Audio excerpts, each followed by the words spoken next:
This episode is brought to you by twolinedmusichutstore.com. Twolinedmusichutstore.com is your all-access to culture. Check out cultural merchandise like leggings, hats, mini boxing gloves, and bags. Also t-shirts like hip-hop, nature, rock bands, reggae, and dark fantasy. Fast shipping worldwide. That's twolinedmusichutstore.com. Now let's check out this episode. When was the first time you met Beres Hammond after you got your break in like 97, 98? Because remember, a lot of people are saying you sound like Beres. So then when did you guys actually connect? You know what? People tell me that I took that as a compliment because Beres Hammond is an excellent performer. And he's always been a friend of mine. No, in spite of what you hear some people say. He has always been a good friend. I remember back in the days when Beres used to sing with a group called Tuesday's Children. They never recorded reggae. Yeah. It was Coleman Scott, Beres Hammond, and Ferris Walters. That was the group, Tuesday's Children.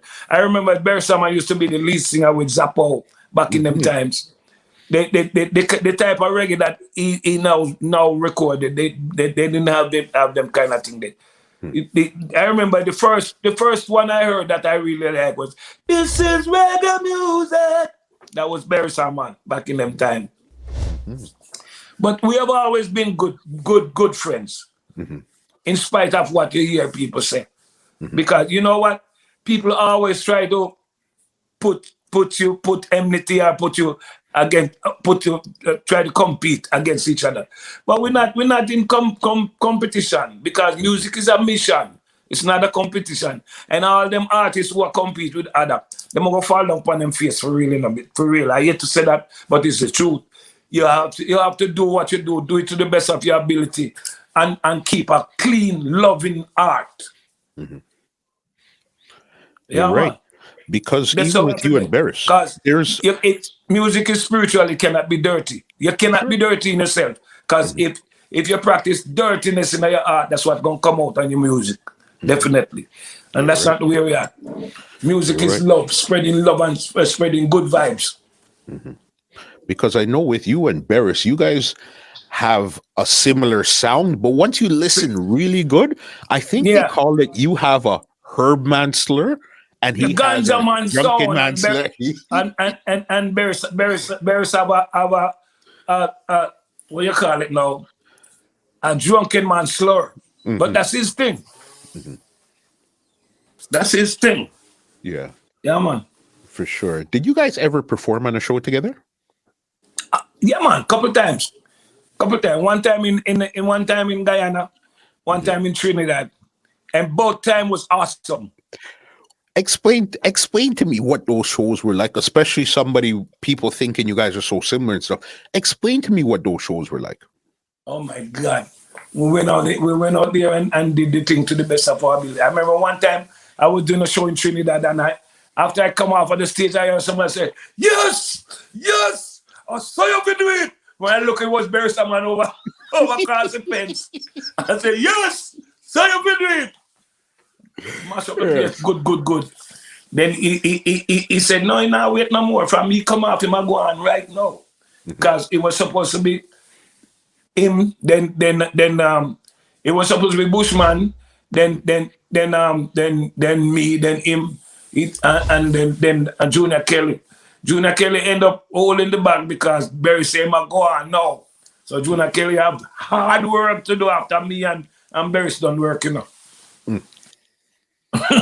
Real, but it was excellently a good show. Everybody did their part. It was really good. Yeah, man. Do you guys have you guys plan on recording anything? That's nothing you guys spoke about. What's the deal with that? Me always say it in the back of my brain. One of these fine days, we're gonna meet again. Maybe one day me and Beres record something. I notice him tend to record with DJs, but one of these days he will record with another singer. That would be very interesting to see how a song with the two of you guys come out. I very well want to hear something like that. Yeah, well, he's a prolific writer, write songs, do songs. We're not just sit around and decide to live off some artists when I know when I like me, and them sing back everybody's song. You know, see, yeah, but no, I will not hate or no grudge against no one because of that. I'm gonna do my thing to the best of my ability until Jah decides say, "Yeah, what time to come home now." You understand? Another name that came out, basically he was around from in the 70s, but then he got a break again around the same time you did, was George Nooks. Oh my God. Let me tell you something about George, you know. I remember when Don't Take My Kindness for Weakness came out, George Nooks had a bright idea. It was smart. It was a smart move when he decided to re-record So Much Love. Because me and George used to meet up at Joe Gibbs studio back in the days. Okay. We used to meet up there when he was Prince Muhammad. And he decided to record So Much Love, re-record So Much Love. And that brought him right back into the limelight, and he hasn't stopped. And I really love that. Because I know him, he's been way down. And then he lift himself up. That was awesome. I really respect him for that. It's the music business, something where, again, you just never know, because even look at you never know. You never know. All you have to do is do what you do and do it to the best of your ability. You never know what's going to happen. Because some tunes, I have different songs in different countries. That's a hit song right there. Some tunes that you say, yep, you might look down on and say, "Cha, is I feel like that, man." You got some countries, it's a killer. And these days, I decide not to make no fillers. I have to make killers all the time. Straight good. One more question. If I hear a song, say it again. You go ahead, and then I'm going to ask you something. Okay, because if I hear a song, if I do a song, and if I can't listen to it and say, if I was a consumer, would I take my money and spend and buy this one? And if it's not a yes for me, I tear up that and start all over again. This podcast is brought to you by www.twolinedmusichut.com.